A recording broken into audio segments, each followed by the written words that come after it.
Nous avons tous lu l'histoire de cette princesse, malheureuse dans son château, ou kidnappée par sa belle-mère qui doit surmonter des obstacles pour enfin vivre la vie qui lui est destinée. C'est tout le paradoxe des contes de fées. Les princesses ont tout pour elles, mais elles doivent subir un chemin initiatique, parfois compliqué, avant d'accéder à cette vie dont beaucoup rêvent. Une vie faite de châteaux merveilleux, de bals étourdissants et de mariages heureux. Le père de Jeanne voulait offrir à sa fille une vie de princesse. Pour elle, il décrocherait les étoiles. Mais en réalité, cet homme n'a rien de charmant. Vous écoutez Transfert, épisode 327, un témoignage recueilli par Astrid Verdun.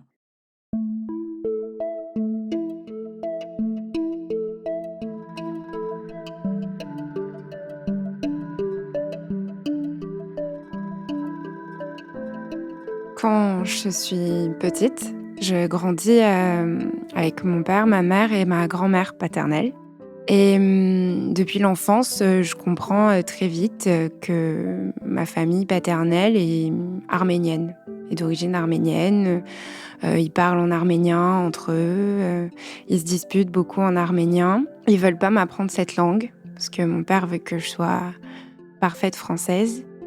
La famille de mon père était en Arménie. Et à cause du génocide, ils ont dû fuir. Mon arrière-grand-mère était enceinte de ma grand-mère. Elle a accouché d'elle à Mossoul, en Irak. Et après, les soldats faisaient un peu le tri sur le quai et les bateaux partaient pour la Grèce, Marseille ou New York. La famille de mon père est arrivée à Marseille dans les années 20, en 1921, dans le quartier du Vallon des Tuves, c'est le quartier nord de Marseille, dans le camp de réfugiés arméniens. Ma grand-mère y a grandi, y a vécu, s'y est mariée avec un autre Arménien issu de la diaspora, lui né à Smyrne. Mon père est né à Marseille en 1947. Il a passé son enfance dans le camp de réfugiés, il n'allait pas à l'école, il se brossait pas les dents. Il me racontait que quand il allait à l'école, ça lui arrivait quand même, il volait les goûters des autres enfants.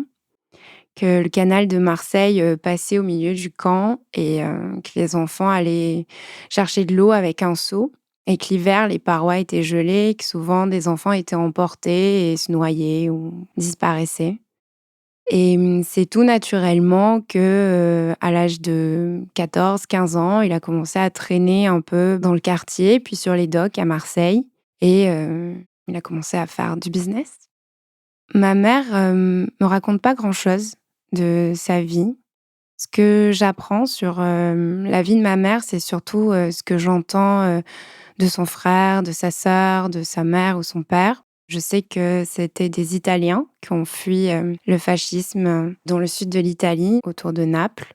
C'est des Italiens catholiques qui se sont installés dans un village de Provence qui sont devenus paysans. Ma mère a jamais quitté ce village, à part à 18 ans, elle est arrivée à Marseille. Quand mes parents se rencontrent, et mon père a 41 ans, il a une boîte de nuit et ma mère en a 19. Elle aime l'argent et mon père aime les belles femmes. Et c'est naturellement que je suis arrivée au milieu de leur histoire après quelques mois. Mon papa, il est grand, peut-être parce que je suis petite, mais je le vois grand. Il a les cheveux noirs, il a les yeux en amande noirs, noisettes. Il fume des cigarettes.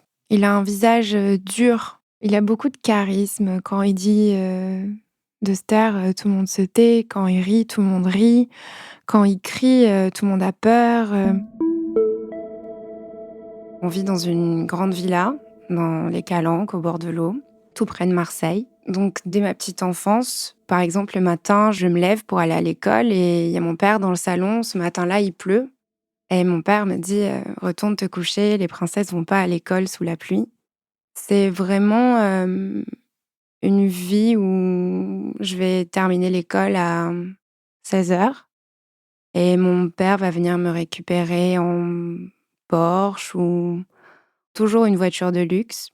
Ça va arriver qu'il me dise tu veux manger quoi ce soir? Je vais lui répondre une pizza. Puis on va partir tous les deux en Italie manger une pizza. Sur le chemin du retour, on va s'arrêter à l'hôtel du Casino de Monaco, au Negresco, à Nice, puis on va rentrer. On n'a pas d'affaires, c'est pas grave, on achète des vêtements, des brosses à dents, tout sur place. On n'a jamais fait une valise. Il arrive que le samedi matin, il fasse beau, on n'avait rien de prévu, dans le week-end et mon père dit: «Ben, venez, on va promener». Donc on monte en voiture, on part, on n'a pas vraiment de but précis, mais ça reste toujours du côté de la Côte d'Azur et on s'arrête, dans une ville, on déjeune au bord de l'eau, puis on continue, on arrive en Italie et finalement on trouve un hôtel, qui plaît à ma mère ou qui plaît à mon père. Donc il dit: «Ben, on va passer la nuit ici».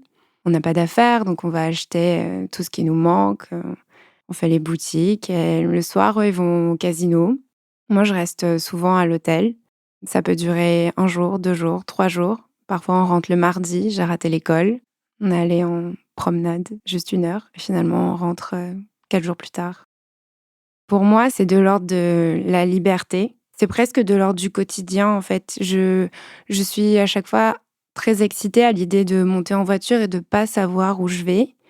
Mais, c'est quelque chose de très très naturel, de très normal. Je m'y attends. Quand ça arrive, je suis jamais surprise parce que ça arrive très souvent.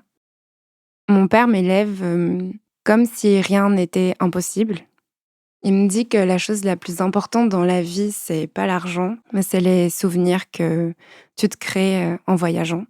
Il voyage, tout le temps. Il part, aux 4 coins du monde, depuis qu'il est très jeune, il voyage depuis qu'il a de l'argent, en fait, il m'a toujours dit qu'il avait fait tous les pays du monde sauf l'Australie. Le soir, chez moi, les hommes, mon père et ses amis sont dans la cuisine, autour de la table. Ils jouent aux cartes, ils jouent à la contrai, au poker et tout le monde a une cigarette, à la bouche. Ils boivent, du vin rouge, du pastis, de la vodka et ils rigolent. Moi, je suis assise sur les genoux de mon père et souvent, c'est en fin de repas. Il épluche des pommes, il me coupe, des petits quartiers de pommes, je sais pas, j'ai 4 ans. Il les trempe dans le vin rouge et il me les fait croquer. Il y a une fumée blanche, immense, dans la pièce. Les yeux piquent, on voit pas grand-chose. Il parle d'argent tout le temps et pour moi, c'est assez flou, l'argent parce qu'il parle pas en francs, il parle pas en euros, il parle en bâtons, en plaques. Moi, j'ai posé 10 plaques, moi, j'ai posé 10 bâtons et 10 boules et je comprends pas la valeur de l'argent. Il parle aussi, des affaires, qu'ils ont avec des voitures, avec des noms de filles qui reviennent souvent. Moi, je comprends pas de quoi il parle. Moi, je suis dans la cuisine sur les genoux de mon père, ma mère et ses copines, en fait, les femmes, des amis de mon père sont dans le salon. Elles rigolent, elles discutent, souvent elles se préparent parce qu'après ils sortent tous, ensemble au casino ou en club. Elles sont jamais autour de la table. Moi, je reste, à la maison avec ma grand-mère. On regarde des films, jusqu'à 2 heures du matin. On écoute des vinyles de Dalida et je danse en portant ses chaussures et ses robes.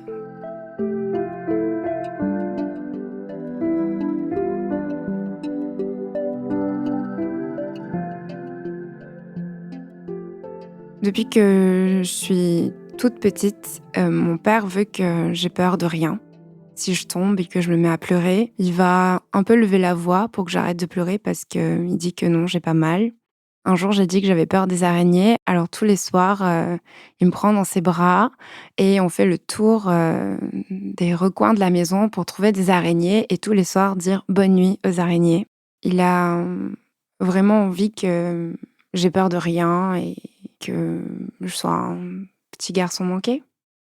On vit, au bord de l'eau, dans les Calanques et il y a toujours de belles voitures garées, tout à côté. Tous les soirs, de printemps et d'été, après dîner, le soir, en semaine, même si le lendemain il y a école, avec mon père, on part marcher que tous les 2 au bord de l'eau. C'est notre balade à tous les 2 pour regarder les étoiles, écouter les vagues. On cherche les vers luisants. En même temps, il fait les courses. Il me demande toujours de faire le guet, en fait, et de surveiller que personne arrive. Donc mon père m'appelle, bébé ours. Lui, c'est mon papa ours.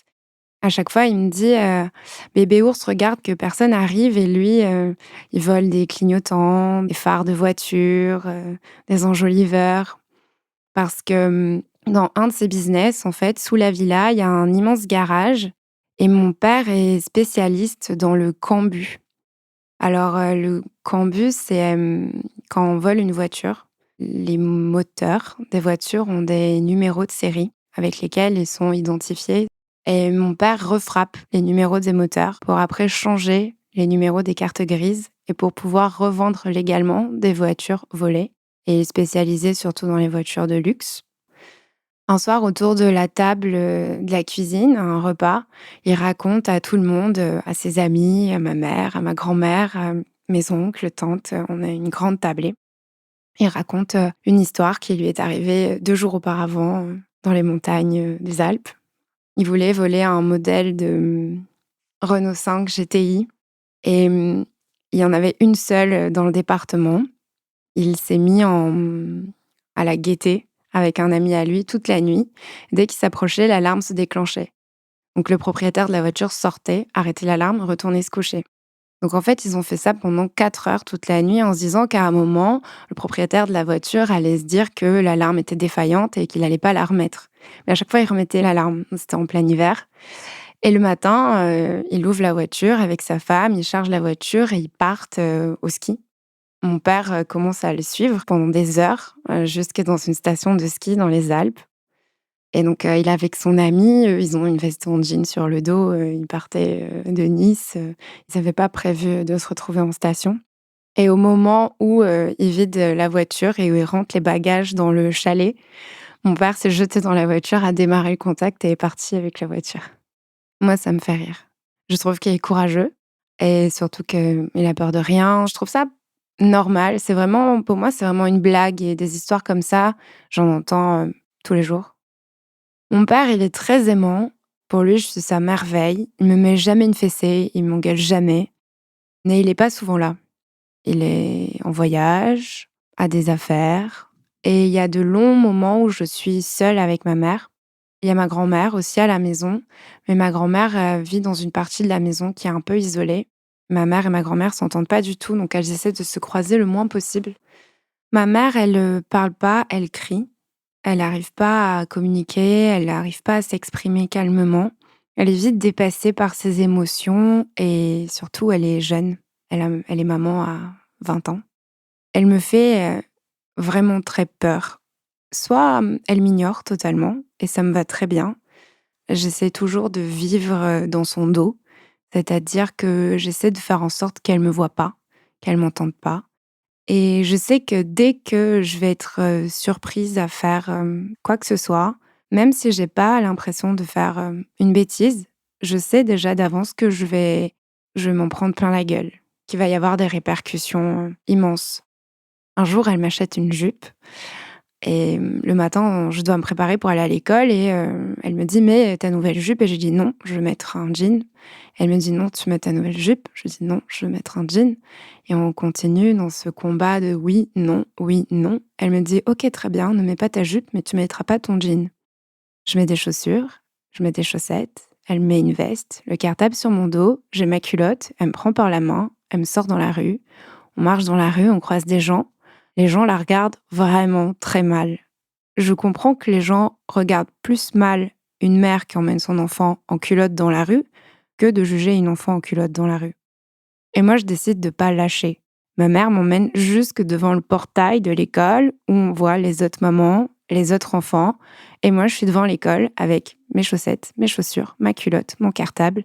Et je suis OK, je vais à l'école en culotte. Au dernier moment, devant les maîtres et maîtresses, elle a eu trop honte. Elle m'a attrapée par les cheveux, elle m'a dit: «On rentre et on va mettre ton jean». Petite, quand j'écoute pas ma mère, peu importe le sujet, elle me traîne par les cheveux sur le carrelage à travers la maison jusqu'à la salle de bain. Elle me met habillée dans la baignoire. Elle ouvre l'eau et elle m'asperge avec le jet d'eau glacée en plein sur le visage jusqu'à ce que je puisse plus respirer. Et elle me demande si maintenant je suis calmée. Ça arrive dans ces jours où elle est un peu plus calme. Elle m'envoie des verres d'eau au visage et elle me dit: «Maintenant tu nettoies». Quand je raconte ça à mon père, quand je lui dis que ma mère me frappe, il dit: «Mais non, elle t'a mis une fessée, c'est parce que tu pas été gentil avec elle, qu'est-ce que tu as pu faire pour l'énerver?» En fait, il faut savoir que toute mon enfance, je vois mon père frapper ma mère. Quand il rentre, ils se disputent beaucoup. Je comprends que mon père soupçonne ma mère d'avoir un amant. Mon père, frappe ma mère. Elle se défend, elle le frappe aussi. Mais quand mon père est pas là, ma mère me frappe moi.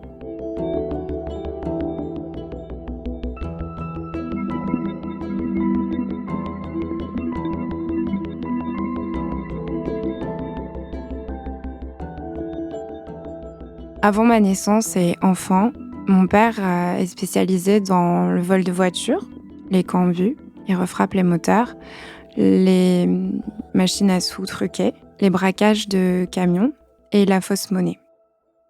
Tout ça, je le sais parce que du moment où mon père rentre à la maison, il raconte sa journée de travail, il parle de ses amis, comme un papa normal qui rentre du boulot. Il parle de son boulot à lui et son boulot à lui, c'est ça. Parfois, il rentre, il est content, il est excité. Parfois, il est très en colère et parfois, il a peur. Je comprends, en fait, je sais que mon père a fait des choses mal parce que depuis que je suis toute petite et que cette chanson est sortie, mon père me chante, tous les soirs, «Mon papa à moi est un gangster». Depuis que je sais parler, je sais que mon papa à moi est un gangster. J'ai pas droit de regarder la télé, mais j'ai droit de regarder des films. Mon père est cinéphile. À 6 ans, j'ai déjà vu, tout Scorsese, son acteur préféré, c'est, Robert De Niro. Son film préféré, c'est Casino et je connais les dialogues par cœur. C'est comme ça. J'ai 6 ans, c'est la nuit, je dors dans mon lit immense. C'est l'été et d'un coup, je me réveille en sursaut parce qu'un homme m'attrape, par les épaules violemment. Il me sort du lit, il me porte, mais il fait encore nuit dans la maison, les lumières sont pas allumées. C'est le milieu de la nuit, il est 4 heures, 5 heures du matin et on me jette sur le canapé, dans le salon à côté de ma grand-mère. Je suis assise sur le canapé et je regarde mon père qui est allongé sur le sol avec, un homme qui lui met les menottes et il tourne la tête vers moi. Et il me dit, «T'inquiète pas bébé ours, ça va aller, c'est rien, c'est un jeu». Moi, je comprends que c'est pas un jeu. J'ai très peur de plus jamais le revoir. Il y a, 8 hommes, peut-être 10. Dans ma tête, il y a beaucoup de monde et ils sont en train de retourner ma maison. Ils ouvrent tous les placards, ils vident tous les tiroirs, ils cassent, les fonds des meubles, ils éventrent, les coussins du canapé, ils déplacent tout. Ils fouillent dans tous les placards, dans chaque recoin de la maison, rien n'est laissé au hasard, tout est, déversé sur le sol, Ils laissent tranquille la chambre de ma grand-mère et ils y entrent pas. Et ils emmènent, mon père, ma mère, ma petite sœur et moi, au poste, en garde à vue. Mon père part dans une salle, ma mère dans une autre et je reste, sur, une chaise en fer, dans le couloir, avec de la lumière néon, avec ma petite sœur à côté. C'est très inconfortable, j'ai froid, en fait, la chaise est froide, le néon, me brûle les yeux et ma mère sort à un moment, du bureau où elle a été, interpellée. Elle sort de la poche de son jean un billet de 500 francs, qu'elle tend à une policière en lui disant, «Va acheter des gâteaux pour mes filles». Et là, la policière attrape, le billet de ma mère, le met dans sa chemise et lui dit, «Toi, tu m'as caché des choses, va te déshabiller dans la salle d'à côté». On n'a pas eu de gâteau. Ma petite sœur, au bout d'un moment, s'est fait pipi dessus et il y a un policier qui passe et qui demande: «Mais qui sont ces enfants? Qu'est-ce qu'ils font là?» Et je pense que ce jour-là, on est passé à 2 doigts de finir, chez l'assistante sociale. Il y a eu la relève des nouveaux policiers et j'ai entendu un monsieur dire, «Je crois que chez elle, il y a une grand-mère» et j'ai entendu un monsieur dire, «Ramène-les à la grand-mère». Ma mère, elle reste 1 mois en détention provisoire pour association de malfaiteurs et mon père, lui, il va rester, beaucoup plus longtemps en détention provisoire, à Luynes. Je vais aller le voir, les matins très tôt, ce sera l'hiver. Moi, à 5 heures du matin, à l'arrière de la voiture, sous des couvertures, il y a du gel et on attend l'entrée au parloir. La veille, ma mère achète des paquets de cigarettes, elle les sort du paquet, elle lève le petit aluminium qu'il y a dedans pour pas que ça sonne sous le portique. Puis elle les cache dans son soutien-gorge, ou dans sa culotte pour, pas qu'on les trouve quand elle se fait fouiller à l'entrée, du parloir. On attend avec plein de gens, notre retour, ça dure vraiment des heures, c'est très long. On arrive dans un long couloir avec plein de portes, sans aucune poignée et là, il y a une matonne, avec, la poignée, attachée à sa taille, à la ceinture, qui passe et qui ouvre chaque porte et moi, cette dame, je la trouve vraiment très belle et je vais la voir, 2 fois par semaine, pendant des mois, peut-être 1 an. Un jour, je vais lui dire, «Vous êtes belle» et ma mère va me tirer les cheveux et va me dire, «Lui dis pas qu'elle est belle, c'est une pute». L'homme en uniforme, c'est la loi. Mon père, me fait grandir, avec l'idée que, la loi, c'est pas fait pour nous, que, on est des animaux sauvages et que personne met des ours en cage et que, on peut traverser les frontières, sans avoir de compte à rendre, qu'on est libre. Et les hommes en uniforme, c'est les hommes qui mettent fin à cette liberté. Pendant que mon père est en prison, on a les comptes, bancaires qui sont gelés, donc on devient interdit bancaire. D'habitude, mon père donne, à ma mère tous les jours, de l'argent en liquide pour ses dépenses quotidiennes, mais elle, elle n'a pas de compte en banque, elle a pas de chéquier à son nom. Et comme mon père n'est plus là, on n'a plus aucune liquidité, pour acheter à manger, pour, faire, le plein de la voiture, il y a plus rien, donc elle commence à demander de l'argent à son entourage pour l'aider. Ma mère, et moi, on va, au Restos du Cœur. Ma mère sort, de sa voiture de sport, une Porsche. Elle est en manteau de fourrure, en jean, basket. Elle arrive et elle commence à faire la queue et les gens la regardent de la tête aux pieds, rigolent et lui disent: «Ben, vendez votre voiture si vous avez envie de manger». Elle est repartie et le lendemain, elle a pris le bus pour aller chercher à manger au Resto du Cœur.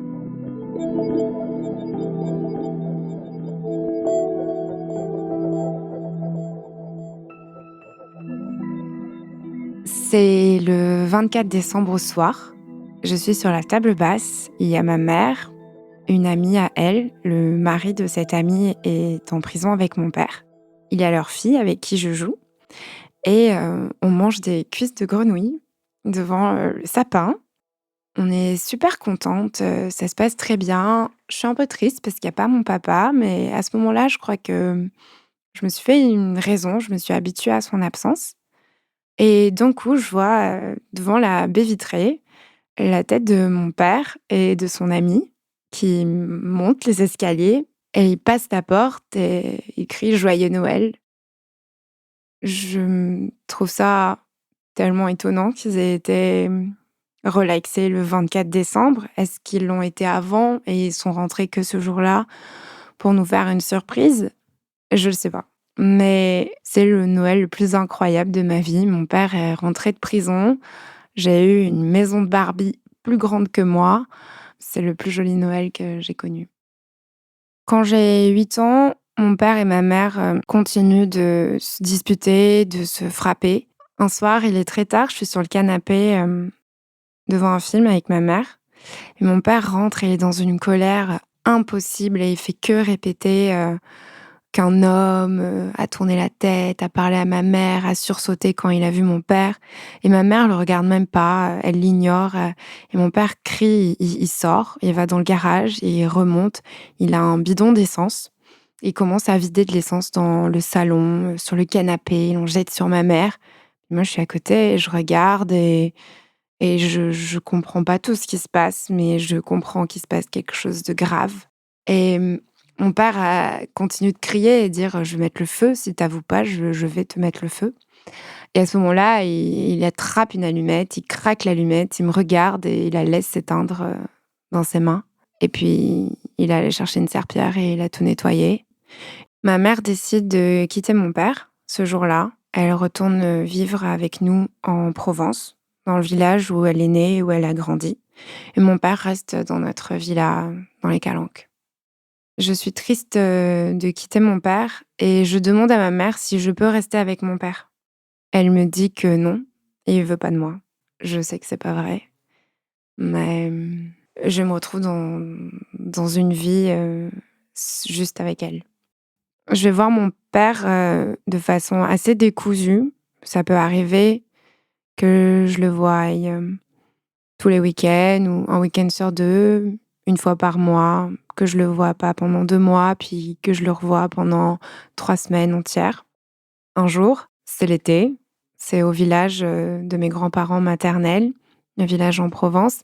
Il y a la fête du village, donc au bistrot, il y a un concours de pétanque qui est organisé et ma mère, s'est mise en couple avec l'ancien associé de la boîte de nuit de mon père et mon père apprend, que ma mère, flirte avec cet homme. Il est 15 heures, en plein milieu du village, devant le bistrot. Je joue, au lavoir, qui est devant, le bar du village et mon père arrive à toute allure, en voiture. Il tire un frein à main. Il sort de la voiture avec un couteau et il commence à crier: «Il est où? Je vais le tuer. Il est où? Je vais le tuer». Là, il y a tout le monde qui hurle et moi, je me retourne et je vois mon père avec un couteau. Je vois tous les hommes qui se mettent entre lui et le nouveau mec de ma mère et je rigole parce que je me dis que c'est bien fait pour cet homme, que c'est bien fait pour ma mère et surtout je me dis: «Ben, papa ours, il est pas content, il va s'en prendre une sacrée grosse, celui en face, quoi». Et tout le monde est choqué et ils arrivent à calmer mon père.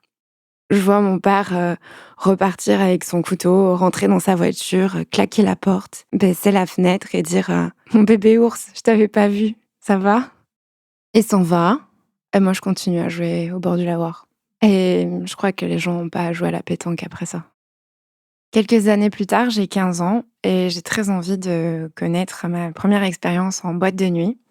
Je demande à mon père, de m'y emmener. Il me dit: «OK» et donc le week-end d'après, ma mère me dépose chez lui, bien sûr, elle ne sait pas du tout, nos projets, pour le samedi soir. Je dis à mon père que j'ai rien à me mettre, donc on va au Grand Littoral. Je rentre dans les magasins et j'attrape, toutes les fringues qui me passent sous la main. Je regarde pas les tailles, je regarde pas les prix, j'attrape, un peu dans une sorte de, folie acheteuse, toutes les sapes qui me passent sous la main, les chaussures, je pose tout à la caisse et mon père sort des énormes liasses de billets. Il me dit: «Avant d'y aller, on va s'arrêter, chez 2 amis à moi, tu vas voir, ils sont jeunes et après on y va». On part, on va dans un petit village de la Côte Bleue, retrouver 2 amis à lui, 2 hommes qui ont la vingtaine et il y en a un qui est très beau, qui est très grand, il roule en Fiat Barchetta jaune, à ce moment-là, je tombe follement amoureuse de lui. Je m'assieds sur le canapé et ils commencent à parler d'argent et puis là, ils sortent des sacs, où, ils mettent, sur la table des cubes blancs avec des petites balances et puis ils prennent des lames de rasoir et ils commencent à frotter les cubes blancs et ils commencent à expliquer qu'ils compartimentent entre la pure, la coupée, meilleure qualité, en fait, c'est, l'arrivage, de cubes, de cocaïne, pure pour mon père. Ces 2 garçons, travaillent pour mon père et sont chargés de mettre en poudre et en pochon, la cocaïne qu'ils revendront ensuite, dans les clubs. C'est la première fois que je comprends que mon père, est dans le trafic de drogue. Je comprends aussi que c'est quelque chose d'assez nouveau parce que c'est la première fois que j'en entends parler, que je le vois faire. Mon père me dit: «Bébé ours, la drogue, c'est vraiment mauvais. On la vend, mais on n'en prend pas». Moi, je regarde ces 2 garçons faire, je vois mon père leur donner des ordres. Je regarde, que ce grand mec d'1,95 m, j'en ai rien à faire de la cocaïne sur la table, ça me passe au-dessus, j'ai qu'une envie, c'est d'aller danser, et en plus d'aller danser avec lui, de sortir, je suis super excitée pour la soirée qui m'attend, et pour moi, ce qu'il y a sur la table, c'est juste, un nouveau moyen, d'avoir, des cadeaux, des voyages et que mon père, gagne sa vie, rien de plus. À partir de ce moment-là, je vais souvent aller en boîte avec mon père et ses 2 associés. Je vais aller passer des week-ends en Espagne avec eux et là, il va y avoir des filles qui sortent avec nous, des filles qui sont jamais les mêmes. Puis, mon père me dit qu'il a acheté un bar. Je suis trop contente, je veux trop, découvrir ce bar et il me dit qu'il peut pas m'emmener parce que c'est un bar un peu spécial, c'est un nightclub et je lui dis que c'est trop bien, qu'on va pouvoir aller faire la fête et il me dit: «Non, on ira faire la fête dans les nightclubs à côté». Mais papa, il a acheté un bar de filles, il y a que des vieux camionneurs, ils viennent pour acheter de l'amour, toi, tu peux pas aller là-bas, je t'emmènerai, mais pas le soir. Donc plusieurs week-ends, pendant, mon lycée, puis au début de la fac, je vais aller en Espagne avec mon père et ses 2 jeunes amis et les filles du club.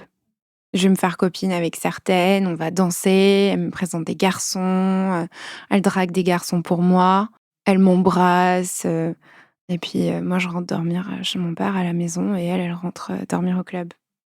Elles parlent pas, très bien français ces filles et donc, je demande à mon père et il me dit: «Ben, elle est russe, elle est roumaine, nous on va les chercher». Moi je sais que mon père va en Roumanie très, très souvent parce qu'il y va en voiture.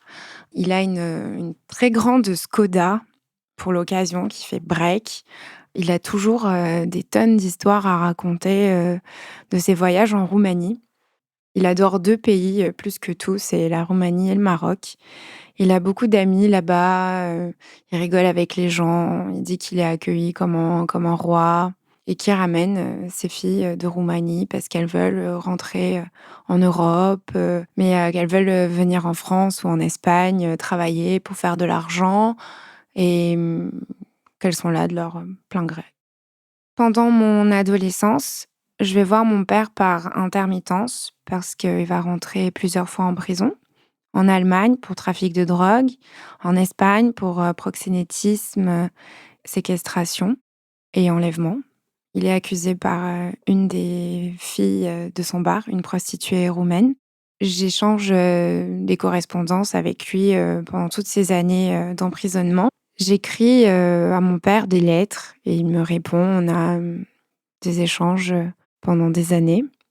Moi, j'étudie, je découvre la littérature, l'opéra, l'art, la musique, le jazz. Je découvre, la philosophie. Je vais, commencer à me poser des questions, sur le bien et le mal, sur la morale et l'éthique. J'étudie le droit et quand j'écris à mon père, je sens un immense décalage. Je sens que, d'une part, je suis très consciente que tout ce qu'il a fait, que tout ce qu'il fait, c'est mal. On est du côté du mal. Mais il y a une partie de moi, je peux pas aller, au-delà de ça, je peux pas arrêter de parler à mon père, je peux pas arrêter de l'aimer. C'est la personne qui m'aime le plus sur terre et je peux pas tourner le dos à cet amour. On s'écrit, on échange. Mon père est très peu allé à l'école, donc il écrit, en phonétique. Il a pas une immense conversation, finalement. Quand je lis ses lettres, je fais en sorte de m'adapter à son discours, à sa façon de parler. Je me rappelle de, ses expressions, de ses mots et je les réutilise. Je suis sortie de ça, je parle plus de cette façon-là. J'ai perdu plein d'expressions, d'argot, marseillais. Quand je lui écris, je les récupère pour, rester, à son niveau, pour que le dialogue, soit toujours fluide. Par exemple, je pourrais écrire, «Comment va ton ami?» Je vais écrire, volontairement, «Ton collègue, ça va?» Mon père est toujours resté que 1 an ou 2 en prison. Il a jamais fait de très longues peines. Il a toujours attendu son procès. En réalité, il a, jamais été condamné pour des faits. J'ai toujours trouvé ça assez étonnant parce que c'était pour des cas graves, le trafic de drogue, le proxénétisme, mais il arrivait toujours un moment où la plainte était retirée, où quelqu'un se dénonçait à sa place. Il n'a jamais été reconnu coupable devant un tribunal.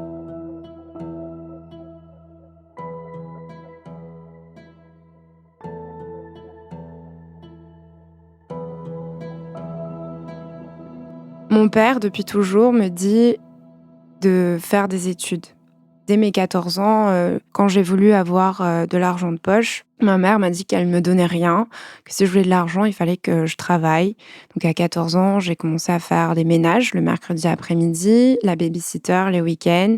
À 16 ans, j'ai fait les vendanges, je suis allée ramasser le maïs dans les champs et mon père m'a toujours dit: «Je vais t'apprendre à voler, tu vas aller apprendre à travailler et tu vas étudier. Comme ça, tu n'auras jamais besoin d'homme dans ta vie pour manger». Quand j'ai 18 ans, ma mère, me met, à la rue et je fais mes études à Aix-en-Provence. J'étudie, le droit et l'économie. Ma tante arménienne me propose, de venir travailler le soir après la fac, en cuisine dans son restaurant. Et je vais aller m'installer, à Aix-en-Provence. Je vais prendre mon appartement. J'irai à la fac, du lundi au vendredi de 8h à 17h et en cuisine du restaurant du lundi au samedi de 18h à 1h du matin, tous les jours pendant 5 ans, toutes les vacances. Les fins de mois sont pas toujours, faciles. J'aime faire la fête, j'aime les beaux vêtements, j'aime les sacs à main de créateurs, les vêtements de créateurs. Ce qui fait qu'à la fin du mois, il me reste plus beaucoup d'argent. Je commence à voler mes courses, au Monoprix. J'ai volé pour, des milliers d'euros. Je volais, des crèmes, pour le visage, de la viande, des morilles, des truffes, des fromages, tout. Je paye pas mes courses, je rentre dans le Monoprix, je fais mes courses et je ressors, sans payer ou alors, je paye 10 € et j'en ai volé pour 100 € et je fais ça, tous les 3 jours, tous les 4 jours. Je suis consciente que c'est hors la loi, que, si je me fais attraper, je vais avoir, des ennuis avec, la police. À chaque fois que je sors, je pense à mon père et je me dis que ça va le faire rire. Ça m'arrive de l'appeler et de lui dire, «Papa, j'ai acheté 1 kilo de tomates, et j'ai volé du foie gras». Il rigole et il me dit, «C'est bien, bien joué». J'arrive à trouver une forme, d'équilibre et de morale dans le vol que j'opère. Je vole Monoprix, Carrefour et Auchan. Je ne vole pas les petits commerçants, les primeurs, les gens qui m'entourent. À chaque fois, je me dis, que ce que je prends, je dois le donner autrement. Donc je vais à l'église, j'allume des cierges, je donne de l'argent à la quête. J'achète, des paquets de gâteaux, de chips, aux, sans-abri dans la rue. J'essaie à ma façon de reverser ce que j'ai volé, de racheter un peu ma conscience comme ça. J'ai 23 ans et je travaille, dans les cuisines du restaurant de ma tante. Je passe mes soirées à faire, 3 kilogrammes de tzatziki, de taboulé, de tarama et de houmous, à rouler des feuilles de vigne. En face, il y a un restaurant, gastronomique. Je suis très amie avec, le serveur. Quand on termine nos services, on va boire des ricards à 00:30, et on décide, de se lancer dans un business. On travaille dur, on va à la fac la journée, on va travailler le soir. On a tous les 2 têtes d'ange. On prend pas de drogue et on se dit que, ben, la drogue, on la prend pas, mais on la vend. On travaille en restauration, on connaît tous les consommateurs de cocaïne, et on se dit que, bah, y a un marché à portée de main. Ma mère est en couple avec un homme issu de la communauté des voyageurs. Il est gitan et je m'entends très bien avec lui et avec ses neveux. Il y en a un qui me drague, il me joue de la guitare flamenco chaque fois que je vais passer un week-end au village et que je vais jouer à la pétanque avec eux. Ça me fait tilt et je me dis que je vais lui en dire 2 mots la prochaine fois. Je suis sûre qu'il va pouvoir, me renseigner et ça manque pas. La fois d'après, je lui en parle, il me dit: «OK, parce que je te connais, je veux bien faire ça pour toi, te mettre en relation, avec un mec, que je connais, mais attention, c'est pas n'importe qui». Et donc il me met en relation avec un gitan de Manosque qui gère, toute la répartition, de cocaïne, du 04. Il nous donne rendez-vous, à minuit au milieu d'un champ, derrière un camp, gitan et on se retrouve, là-bas avec mon pote. On a 2 têtes, de 1 de la classe. On se retrouve au milieu d'un terrain vague avec, des chiens qui aboient, des carcasses de Audi, en feu, et là, des mecs en face de nous, qui nous font 3 fois chacun et qui nous disent que de toute façon, nous, on est arrivés avec 200 € et il nous dit que mais lui, il revend pas à 200 €, que lui, il revend des kilos et qu'il nous demande 5 000 €. Et là, on dit: «Mais non, mais on les a pas» et puis on se demande comment on va se sortir de là et on a très peur, on est très stressés et on va partir en montant, en disant qu'on n'avait pas compris, que nous, on cherche encore, à faire des comparaisons de produits, pour savoir, ce qui est meilleur à proposer sur le marché avec soi parce que, il y a beaucoup de concurrence. On arrive à s'en sortir, on est dans la voiture, on parle plus et puis on explose de rire. On est au bord des larmes et on se dit que finalement, la drogue, on la vendra pas non plus, que c'est pas pour nous. Je comprends que je ne me lancerai pas dans le grand banditisme, que c'est pas du tout une voie pour moi. Cette scène, au milieu du terrain vague, entouré de gitans, trafiquants de drogue à Manosque, ça m'a tellement fait peur. Une peur qui a mis des jours, à me quitter et je me suis dit que le seul moyen que j'avais de m'en sortir, c'était, par le meilleur des chemins, c'était par mes études, par mon cerveau, par le travail que je donnerais. Donc je me suis vraiment, concentrée, dans mes études et j'ai réussi à valider 2 master 2, dont un master de recherche pour commencer une thèse. À ce moment-là de mes études, je décide de travailler pour servir l'intérêt général. Ma quête dans la vie, ce sera pas l'argent. J'ai presque envie de racheter la conscience de mon père par les bonnes actions que je ferai.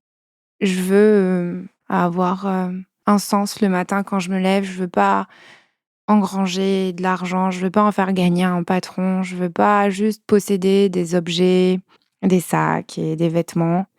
En 2015, j'ai 26 ans, mon père a 69 ans. Je viens, d'essuyer un gros chagrin d'amour et je me retrouve chez ma mère, en Provence. Je suis au fond du trou. Noël arrive et mon père me dit, «Qu'est-ce que tu veux pour Noël? Est-ce que tu veux une voiture ou est-ce que tu veux un voyage?» Et je lui réponds: «Un voyage». Il me dit: «OK, on part où?» On décide d'aller au Cambodge. On prend 2 billets d'avion. J'achète un Lonely Planet, à l'aéroport. On ne réserve aucune chambre et on part 2 mois, tous les 2, au Cambodge. Tous les jours, on va inventer ce qu'on fera le lendemain, chercher des hôtels. Mon père paye tout en cash. À aucun moment, il sort une carte bleue ou un chéquier. Je pense qu'il en a jamais eu. Je vois qu'il est, un peu fatigué. Il marche moins vite, il a besoin de se reposer. Pour moi, mon père, c'est quelqu'un que j'arrive pas à suivre dans la rue.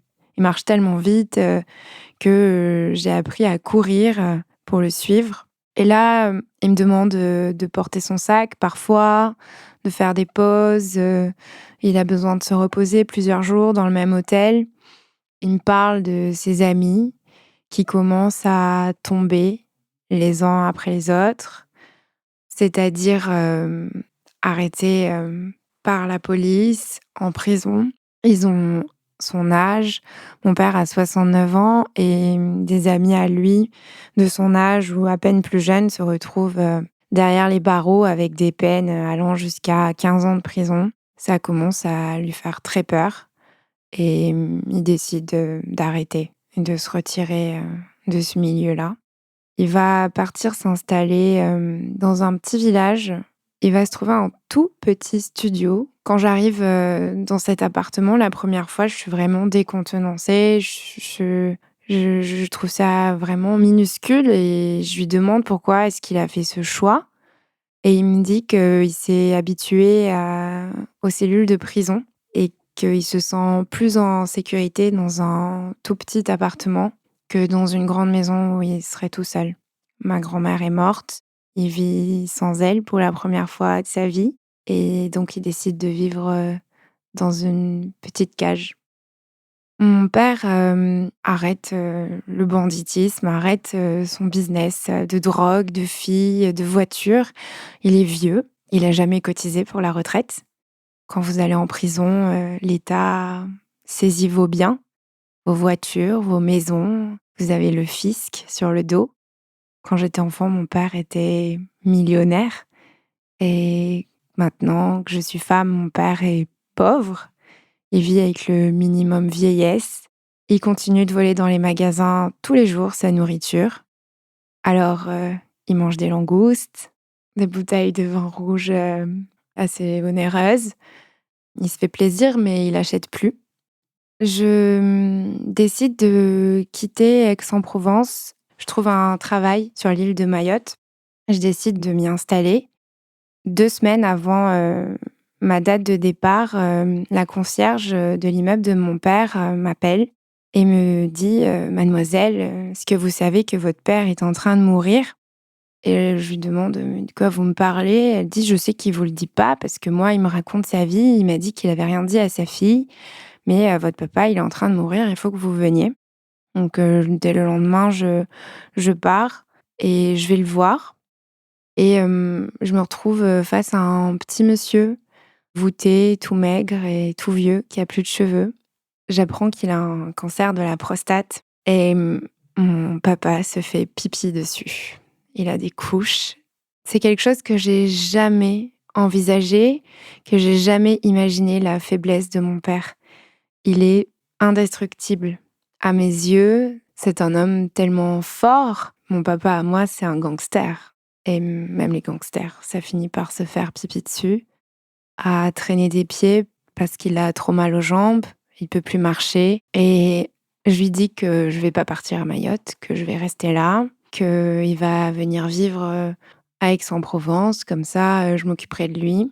Et il me regarde et il dit: «Mais qu'est-ce que je vais aller faire chez les enculés? Je peux plus me les voir, ces Aixois, ces Marseillais».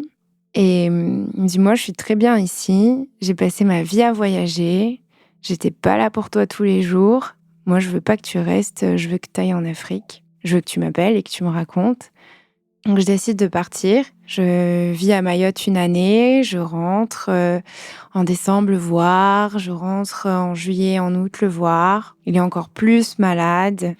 La 2e année, je dois rentrer passer Noël, avec lui. Je dois prendre l'avion, fin novembre pour, le rejoindre. On me dit qu'il est à l'hôpital et il meurt, 1 semaine avant que je prenne l'avion pour le rejoindre.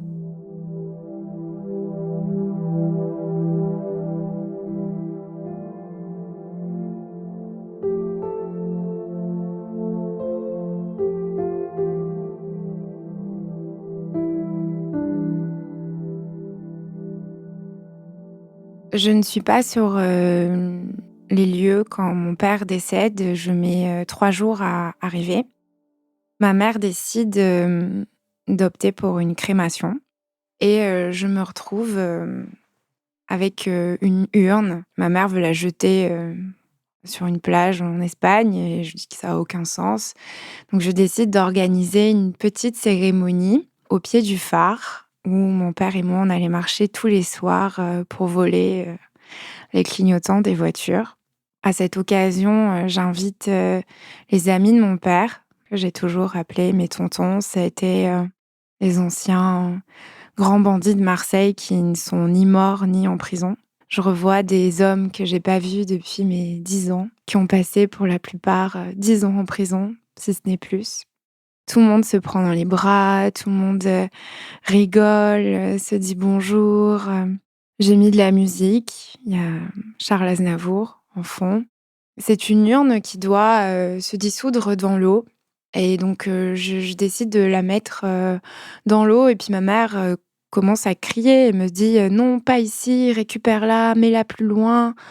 Donc je récupère l'urne et je suis stressée, je suis triste et il y a plein de gens que j'ai pas vus depuis très longtemps et ma mère continue, de me bousculer et là, je m'embronche et j'explose, l'urne des cendres de mon père sur les rochers, devant tout le monde.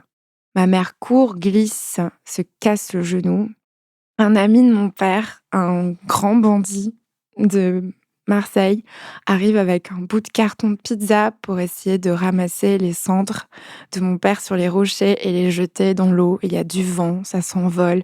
C'est une catastrophe. Je pars en courant, me cacher pour pleurer. Les tontons qui restent là me disent allez, viens, on va boire un truc. On se retrouve dans un petit bar PMU sur le port de pêcheurs de la Calanque. Et là, il est 10h30 du matin, je commande un Ricard et ils commencent tous à raconter des histoires que j'avais jamais entendues. Là, autour de moi, j'ai 5 amis de mon père qui m'ont vu grandir, avec qui j'ai fait des barbecues, avec qui j'ai appris à faire du vélo avec leurs filles, chez qui je suis allée dormir le week-end, qui sont en train de raconter des histoires que j'ai jamais entendues et sont morts de rire en racontant que mon père a fait tomber un sac avec 2 kilos d'héroïne dans le plancher et qu'il était blanc comme neige et il se retrouvait à nettoyer le filtre de l'aspirateur pour récupérer la poudre qui s'était évaporée entre les lames du parquet. Il racontait des histoires avec des filles en Thaïlande, des histoires en Roumanie, en Colombie. Et mon père a failli se faire manger par des cannibales en Amazonie, en allant chez Pablo Escobar. Enfin, ça n'avait aucun sens. Et c'était mort de rire. Et moi, je buvais mon Ricard, je les écoutais et je riais. Et j'ai pris conscience que j'avais pas grandi dans un univers moral, qu'il y avait des choses qui allaient vraiment pas et que pourtant j'arrive pas à leur en vouloir, j'arrive pas à les détester, j'arrive pas à mal parler d'eux. Je suis entourée de femmes constamment, je suis féministe, je veux aider les autres, je travaille en Afrique et pourtant j'arrive pas à en vouloir à des proxénètes, à des trafiquants de drogue, à des tueurs. Je les appelle mes tontons et papa. J'aime mon père infiniment. J'en démordrai pas l'amour que j'ai pour lui. Pourtant, je l'ai vu frapper ma mère. Je l'ai vu mal parler à ma grand-mère, qui s'est saignée toute sa vie pour son fils. Je l'ai vu avoir un rapport aux femmes qui est le plus abominable possible. Une femme, elle répond pas, elle travaille pas, elle a pas son compte en banque. Une femme, elle doit être belle et se taire. Pourtant, c'est tout ce que je suis pas. J'accepte pas aujourd'hui qu'un garçon me maltraite, me parle mal, et je l'accepte pas non plus pour mes amis. J'ai grandi dans cette violence envers les femmes et aujourd'hui, je n'accepte aucune violence envers les femmes, c'est totalement impensable. Je sais que tout ce que mon père faisait, c'était mal. Je suis consciente aujourd'hui. Il a grandi dans un camp de réfugiés. Il n'est pas allé à l'école. Il avait besoin de gagner de l'argent. Et avec le recul, je me suis dit que s'il a fait tout ça, c'était pas... Oui, c'était un choix. Mais c'est une opportunité qui s'est présentée à lui parce que c'est un enfant issu de l'immigration qui a grandi dans un camp. Et j'ai presque parfois envie de dire que finalement, c'était pas tant sa faute que ça. Moi, j'ai un souvenir qui est doux de mon papa. C'est mon papa ours. Il nageait très mal, mais il adorait l'eau. Il aimait pas le froid, comme moi. Il aimait voyager, rigoler, manger des amandes, des sardines grillées, boire un Ricard où qu'il soit dans le monde à 18h. Il chantait en grec, en russe, en arménien. Et il était chouette.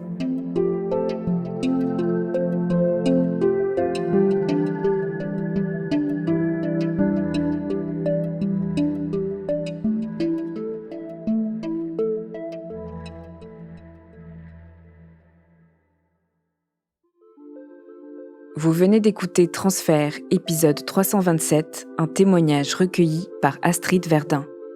Cet épisode a été produit par Slide Podcast. Direction éditoriale, Christophe Caron. Direction de la production, Sarah Koskiewicz. Direction artistique et habillage musical, Benjamin Septem-Ours. Production éditoriale, Sarah Koskiewicz et Benjamin Septem-Ours. Chargé de pré-production, Astrid Verdun. Prise de son, Victor Benamou. Montage, Johanna Lalonde. Musique, Thomas Loupias. L'introduction a été écrite par Sarah Koskiewicz et Benjamin Septem-Ours. Elle est lue par Aurélie Rodriguez. Retrouvez Transfert tous les jeudis sur slate.fr et sur votre application d'écoute préférée. Découvrez aussi Transfert Club, l'offre premium de Transfert. 2 fois par mois, Transfert Club donne accès à du contenu exclusif, des histoires inédites et les coulisses de vos épisodes préférés. Pour vous abonner, rendez-vous sur slate.fr/transfertclub. Pour proposer une histoire, vous pouvez nous envoyer un mail à l'adresse transfert@slate.fr.